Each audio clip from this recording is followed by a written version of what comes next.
Hair wash చేసి అయితే 6 days అవుతుంది, కానీ 5 days నుంచి హెయిర్ అస్సలు కోమ్ చేయలేదు.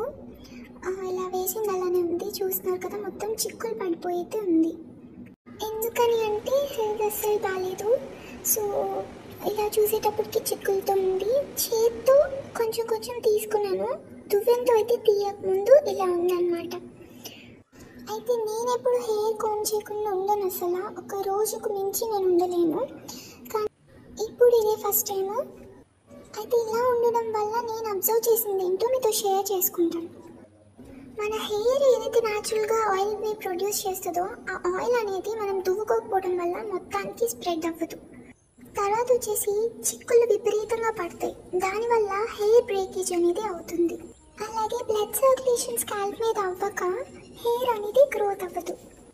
అలాగే చెత్త అనేది ఫ్లేక్స్గా పేరుకుపోతుంది. ఇదైతే దువ్వెన పెట్టి దువ్వాక చిక్కు తీసాక ఇలా అయితే హెయిర్ కనిపిస్తుంది.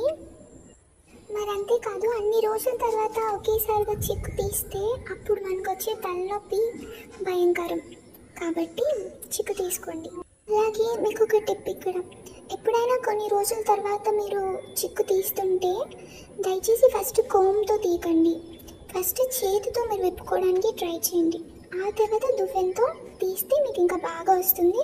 అంత నొప్పి పుట్టదు, అంత జుట్టు కూడా రాలదు, కొంచెం ఈజీ అవుతుంది. అలాగే ప్రయోగాలు మాత్రం ఎప్పుడు చేయకండి. అండ్ ఆఫ్టర్ ఆయిల్ రాసాక 1 గంట తర్వాత ఇలా అయితే హెయిర్ ఉంది.